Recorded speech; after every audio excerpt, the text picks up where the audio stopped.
യാത്രയൊക്കെ സുഖമായിരുന്നു മോളെ? പരീക്ഷയൊക്കെ എങ്ങനെ ഇരുന്നു? നന്നായിരുന്നു. എന്നാ മോള് ചെല്ലേ. മോളുവാ? അവൾക്ക് നല്ല യാത്രാക്ഷീണം ഉണ്ടാവും. മോളെ, പന്തലിന്റെ പണിയൊക്കെ കണ്ടല്ലോ. നിനക്ക് എന്ത് അഭിപ്രായം ഉണ്ടെങ്കിലും തുറന്നു പറയാം, മടിക്കണ്ട. എല്ലാം മുത്തശ്ശന്റെ ഇഷ്ടം പോലെ ആയിക്കോട്ടെ. മതി മതി മതി.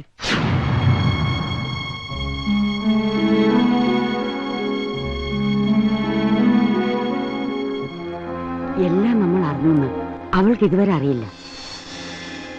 ആ സംസാരം മുഖഭാവം ശ്രദ്ധിച്ചോ? അവളെല്ലാം തീരുമാനിച്ചുറപ്പിച്ചു കഴിഞ്ഞ പോലെയുണ്ട്. ഏത് ട്രെയിനാന്നാ പറഞ്ഞത്? 8 മണിക്കെന്നാ പറഞ്ഞത്. ബാംഗ്ലൂർ വണ്ടിക്കായിരിക്കും. മുഹൂർത്തം 10-നും 10:30 ഇടയിൽ സമയമുണ്ട്. എന്തായാലും അവൾക്ക് പോവാനുള്ള സൗകര്യം ഏർപ്പാടാക്കി കൊടുക്കുക. അവൾ അറിയാതെ തന്നെ. അച്ഛനത് എന്തിനുള്ള പുറപ്പാടാ? പിന്നെ ഞാൻ എന്താ ചെയ്യേണ്ടത്? അവളെ തല്ലി ചതച്ച് പൂട്ടിയിടണോ? മുഹൂർത്തത്തിന് പന്തലിലേക്ക് ഇറക്കി കൊണ്ടുവരുമ്പോ എനിക്ക് ഈ കല്യാണം വേണ്ടെന്ന് അവള് വിളിച്ചു പറഞ്ഞ അതോടെ വടക്കെടുത്തവരുടെ മാനം പോയില്ലടാ. നാളെ അവൾ ഒളിച്ചോടിയാ പിന്നെ നമുക്ക് അഭിമാന. അവള് രാവിലെ സ്റ്റേഷനിലെത്തട്ടെ, അവനെയും കാത്തു നിൽക്കട്ടെ. പക്ഷേ അവിടെ അവൻ ഉണ്ടാവരുത്. മനസ്സിലായോ? അവനെ കാണാതെ ആവുമ്പോ എന്റെ മോൾ ഒരുപാട് വിഷമിക്കും. അതോടെ ബോധ്യാവും അവൻ ചതിച്ചു എന്ന്. പിന്നെ അവൾ എങ്ങും പോവില്ല, തിരിച്ചു വരും. നമ്മൾ നിശ്ചയിച്ചവൻ തന്നെ അവളുടെ കാട്ടിൽ താലി കെട്ടും. എന്താ നിൽക്കുന്നത്? ശരി ശരി. കവിതേ, നിനക്ക് എവിടുന്ന് കിട്ടിയടി ഇത്ര ധൈര്യം? ഒരാളെ സ്നേഹിക്കുമ്പോഴേ നിനക്കത് മനസ്സിലാവൂ.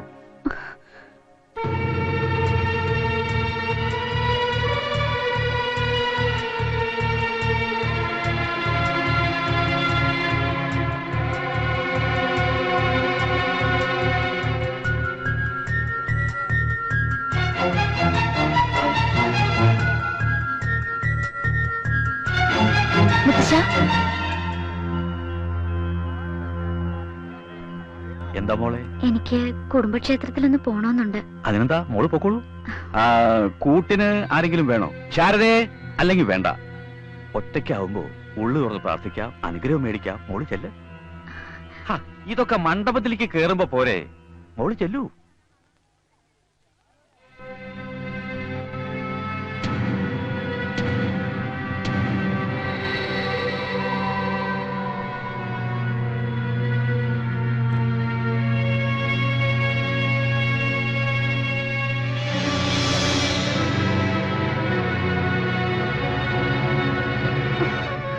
സംശയം തോന്നിയിട്ടില്ല. ഭഗവതി എന്റെ കൂടെ. അമ്മേ, ദൂരെ നിന്ന് എന്റെ കുറച്ച് ഫ്രണ്ട്സ് വരുന്നുണ്ട്. അവരൊന്ന് പിക്ക് ചെയ്യാൻ സ്റ്റേഷൻ വരെ പോയിട്ട് വരാം. നീ തന്നെ പോണോന്നുണ്ടോ? അവര് വേറെ ആർക്കും അറിയില്ലമ്മേ. ഞാൻ വേഗം വരാം. എന്നാ പോയിട്ട് വാ. അമ്മേ, സ്റ്റേഷനിൽ പോകുന്നതിന് എന്തിനാണ് അനുഗ്രഹം?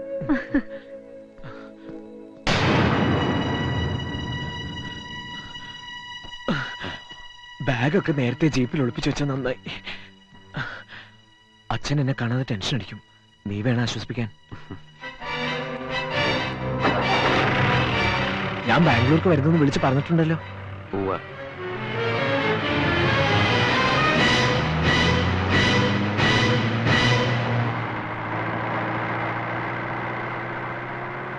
രജിസ്റ്റർ മാരേജ് ഒക്കെ നിന്റെ വീട്ടിൽ ചെന്നിട്ടാവല്ലേ?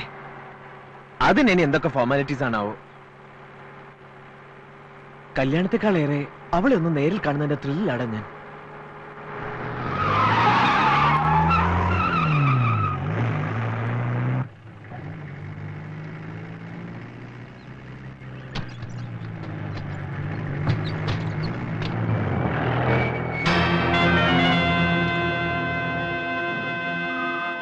എങ്ങോട്ടാ രണ്ടാളും കൂടി? എന്താടാ മണിക്കുട്ട? എനിക്കൊരു സത്യം അറിയണം. എന്റെ സരസുനെ നിനക്ക് കെട്ടണോ? നീ എന്താടാ ഈ പറയുന്നേ? ചോദിച്ചതിന് സമാധാനം പറ. സരസു നിന്റെ അല്ലടാ. പിന്നെ ഇവൻ തന്നെ ഉണ്ണിത്താന്റെ അടുത്ത് എത്തിക്കാന്ന് വാക്ക് കൊടുത്തതോ? മണിക്കുട്ട, നീ തെറ്റിദ്ധരിച്ചിരിക്ക. ഞങ്ങൾ റെയിൽവേ സ്റ്റേഷനിലേക്ക് പോവാ. അല്ല, ചോദിച്ചു നോക്ക്. എനിക്ക് അവനോട് ഒന്നും ചോദിക്കേണ്ട കാര്യമില്ല. നീ എന്റെ കൂട്ടുകാരനാ. പക്ഷെ ഇവൻ എന്റെ ജീവനാ. ഇന്നെന്റെ കല്യാണമാണെന്ന് അറിയാലോ. പക്ഷെ ആ പെണ്ണിനെ കെട്ടാൻ പോകുന്നത് ഞാനല്ല, ഇവനാ. അതും എനിക്ക് വേണ്ടി. അവൻ സ്നേഹിക്കുന്ന അവന്റെ പപ്പിയെ പോലും മറന്നിട്ട്. ഇങ്ങനൊരു മനസ്സ് വേറെ ആർക്കടാ ഉണ്ടാവുക? നീ എന്ത് പറഞ്ഞാലും ഞാൻ വിശ്വസിക്കില്ല. സരസു എന്നോട് പറഞ്ഞതാ. ഇതിലെന്തോ ചതിയുണ്ട്. അനിയൻകുട്ടിയെ പറ്റി ഒരു അക്ഷരം മിണ്ടരുത്. നിനക്ക് വേണ്ടിയാടാ ഞാൻ ഈ ചീത്ത പേരൊക്കെ കേട്ടത്.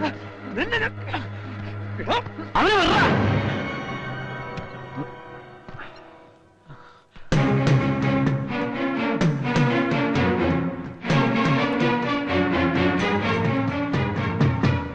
അവൻ പറഞ്ഞ സത്യ.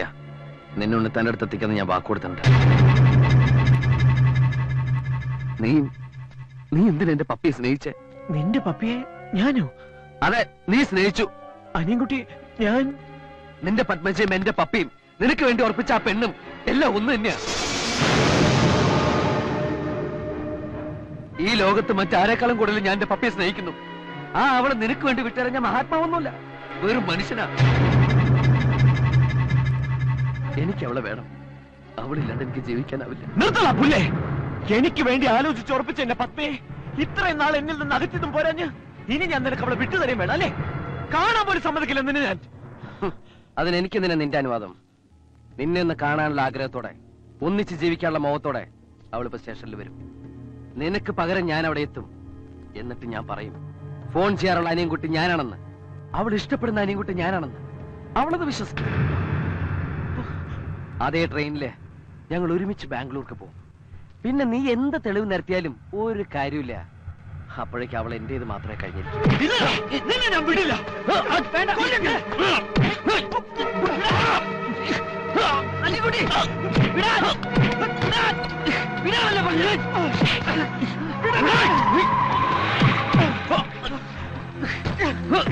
രണ്ടും തള്ളി ചാകത്തിന് പിടിച്ചു മാറ്റടാ.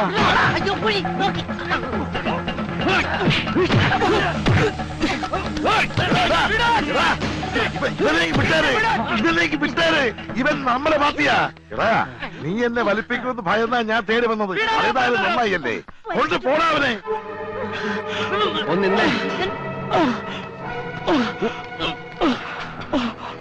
ഇനി നിനക്കെന്തിനാ ടിക്കറ്റ്? കൊച്ചുറുപ്പിനെ കൊണ്ടുപോയി സമ്മതിക്കില്ല. നിനക്ക് എന്താ കാര്യം?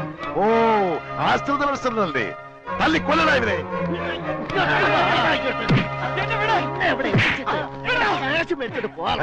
മിടുക്കൻ. Thank you.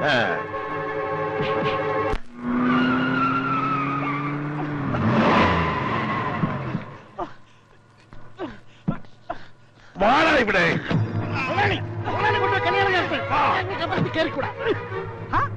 മുതലാളി പയ്യനും ഒപ്പിച്ചോണ്ട് വന്നു.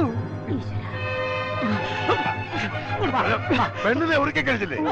എന്നാ വിളിച്ചോണ്ട് വാടി. ഞാനൊന്ന് പറയട്ടെ പ്ലീസ്. എനിക്ക് കേക്കണ്ട. കരയാതെ മോളെ. ഇനിയെങ്കിലും മോഹനത്തിനാ നീ കണ്ടെത്തിയ ചെക്കലെ കൂടുതൽ കെട്ടിക്കാൻ പോണേ. എനിക്ക് സരസ്വനോട് ഒരു കാര്യം ചോദിക്കാനുണ്ട്. അതൊക്കെ കെട്ട് കഴിച്ച് സൗകര്യം പോലെ ചോദിച്ചാ മതി. അതിനുള്ള സൗകര്യം ഞങ്ങൾ ചെയ്തു തരാം. പോടാ. എടാ, മിണ്ടരുത്. എല്ലാവരും കേൾക്കേണ്ട കാര്യമാണ് എനിക്ക് ചോദിക്കാനുള്ളത്. എടീ, നിന്നെ ഞാൻ കെട്ടണം. നീ സ്നേഹിച്ചത് എന്നെയാണോ? നീ അന്ന് ഒളിച്ചോടാൻ നോക്കിയത് എന്നോടൊപ്പമാണോ ഒന്ന്? ഇനി പേടിച്ച് നിൽക്കാതെ വാ തുറന്ന് പറയടി. ഞാനാണോ നിന്നെ കെട്ടേണ്ടത്? അവള് സ്നേഹിച്ചത് എന്നെയാ.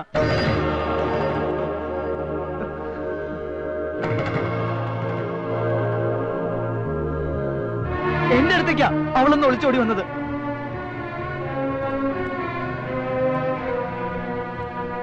അപ്പൊ അതാണ് സത്യം. പക്ഷെ ആരും അറിയില്ല മോനല്ലേ. അതേന്ന് പാവം ചെക്കനാ. ഇത് വളരെ കഷ്ടമാണ്. ശരിയാ. ഇപ്പോഴെങ്കിലും നിനക്ക് നട്ടലുണ്ടായാലും തുറന്നു പറയാൻ. ഇക്കാര്യത്തിൽ ആർക്കെങ്കിലും സംശയം ഉണ്ടെങ്കിൽ ഈ കുട്ടിയോട് ചോദിച്ചു നോക്കാം. നേരാണോ കുട്ടി? അതെ, എനിക്ക് മണിക്കുട്ടിനാണ് ഇഷ്ടം. സത്യം തുറന്നു പറഞ്ഞാൽ ഇവന്റെ തല കാണില്ലെന്നുള്ള പേടി കൊണ്ടാ ഇത്രയും കാലം ഇത് മറച്ചു വെച്ചത്. ഇനി തീരുമാനിക്കേണ്ടത് നിങ്ങളാ. ഞാൻ ഈ കുട്ടിയെ കെട്ടണോ അതോ പരസ്പരം സ്നേഹിക്കുന്ന ഇവർ തമ്മിൽ ചേരണം? ഉത്തരം ഞാൻ പറയാടാ. നീ തന്നെ കെട്ടിയാ മതി. അച്ചു, താലി ഇവിടെ. മുതലാളി, ന്യായത്തിന്റെ ഭാഗത്ത് നിന്ന് ചിന്തിച്ചാൽ കെട്ടു നടക്കേണ്ടത് മണിക്കുട്ടനും സരസ്വം തമ്മിലല്ലേ? അച്ഛനെ തുടർന്ന് ഞങ്ങൾ തൊഴിലാളികൾ ഒറ്റ കെട്ടാ. മണിക്കുട്ട, ധൈര്യമായിട്ട് പോയി താലി കെട്ടടാ. തന്റെ മോൾ ഒരുത്തിനെ സ്നേഹിക്കുന്നുണ്ടെന്ന് മുഹൂർത്തത്തിന് മുമ്പ് പച്ചയായി തെളിഞ്ഞ സ്ഥിതിക്ക് ആ കല്യാണം തന്നെയാണ് നടക്കേണ്ടത്. മണിക്കുട്ട ചെല്ലടാ. നാദസ്വരം. മുതലാളി, ഈ താലി അവന്റെ കൊടുത്തിട്ട് കെട്ടാൻ പറ. നീങ്ങി വന്ന് മോളിങ്ങോട്ട്. കെട്ടടാ. ആ മാല കെട്ടാ. ഇതാ. അതുകൊണ്ടാ.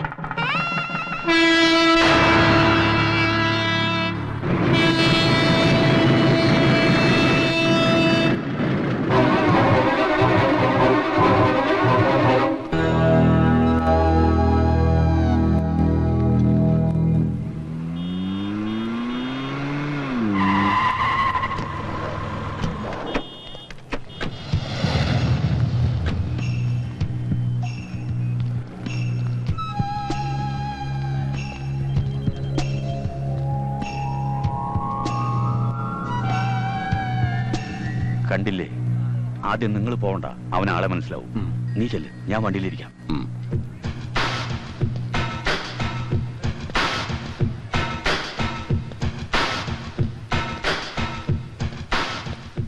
സാരെങ്ങോട്ടാ? ബാംഗ്ലൂർക്ക്. ഒറ്റയ്ക്ക്? ഇല്ല, ഫാമിലി ഉണ്ട്, ഇപ്പൊ വരും. എന്താ പ്രശ്നം? നിങ്ങളാരാ? ഇപ്പൊ മനസ്സിലായോ?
കന്യാകുമാരിയിലേക്ക് പോകുന്ന 6526 നമ്പർ ട്രെയിൻ അല്പസമയത്തിനുള്ളിൽ ഒന്നാമത്തെ പ്ലാറ്റ്ഫോമിൽ നിന്നും പുറപ്പെടുന്നതാണ്.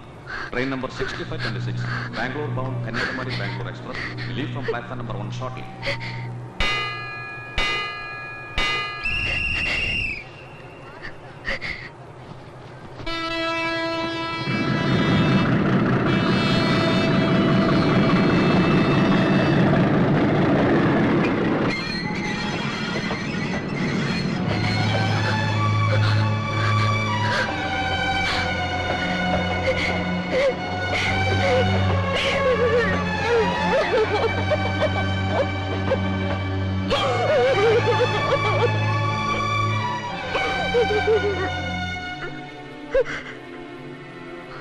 വന്നില്ലെങ്കിൽ ഞാൻ ഈ ലോകത്ത് ജീവിച്ചിരിപ്പില്ലെന്ന് കരുതിയാൽ മതി. എങ്കിൽ അടുത്ത ട്രെയിനിൽ ഞാൻ തലവെക്കും.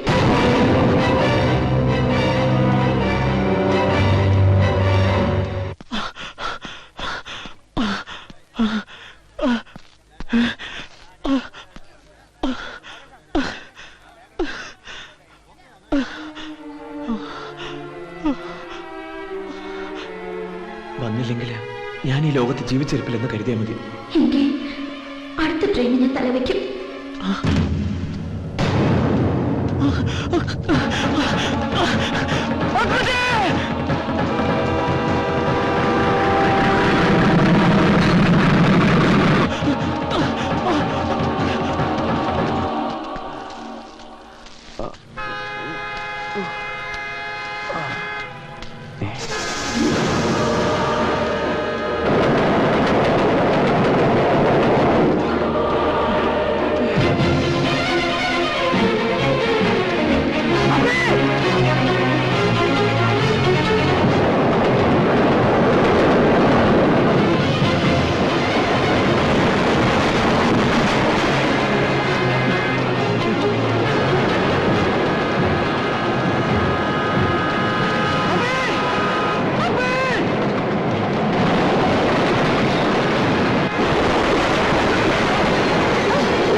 ഫോൺ ചെയ്യാനുള്ള അനിയൻകുട്ടി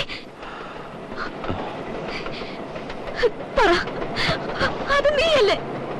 നിനക്ക് എന്നെ അറിയാലോ, എന്നിട്ട് എന്നെ എന്തിനാ കളിപ്പിച്ചത്? നീയാണ് അനിയൻകുട്ടി ഒരു വാക്കെങ്കിലും എന്നോട് പറയായിരുന്നില്ലേ? അനിയൻകുട്ടി ഞാനാണ്. നിന്നെ സ്നേഹിച്ചിരുന്നു ഒരുപാട് ഒരുപാട്. പക്ഷെ നീ സ്നേഹിച്ച അനിയൻകുട്ടി ഞാനല്ല.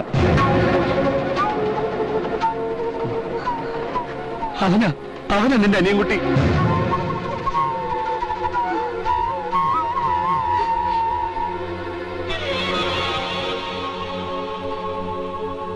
സ്നേഹത്തിന് വേണ്ടി മരിക്കാൻ പോലും തയ്യാറായ നിങ്ങളുടെ മുന്നിൽ എന്റെ സ്നേഹത്തിന് ഒരു വിലയില്ല. ഒരിക്കൽ പോലും കണ്ടിട്ടില്ലാത്ത നിങ്ങളെ ദൈവമാണ് കൂട്ടിമുട്ടിച്ച്. നിങ്ങൾ പരസ്പരം കാണാതിരുന്നതും അറിയാതിരുന്നതും ഞാൻ കാരണം. എന്റെ സ്വാർത്ഥത കൊണ്ടാ നിങ്ങൾ തമ്മിലുള്ള വിവാഹമാണെന്ന് നടക്കാനിരുന്നത്.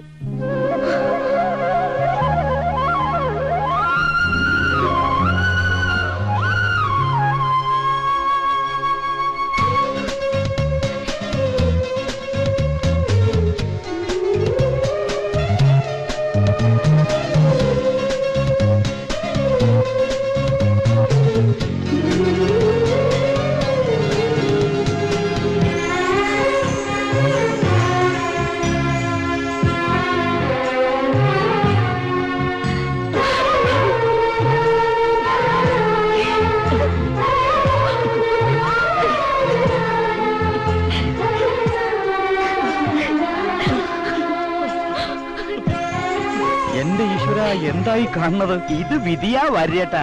ഒളിച്ചോടിയെ കല്യാണം കഴിക്കുന്നവന്റെ ജാതകത്തിലുണ്ടായിരുന്നു. കെട്ടാൻ പോണ പെണ്ണിനെയും കൊണ്ട് എന്നെ വിളിച്ചോടണോ? അതെ, അത് തന്നെയാ എനിക്കും അതിശയം.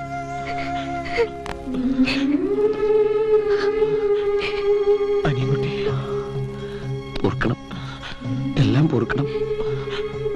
ഞാൻ പോവാ ബാംഗ്ലൂർക്ക്. കല്യാണമൊക്കെ കഴിഞ്ഞ് രണ്ടുപേരും വരണം.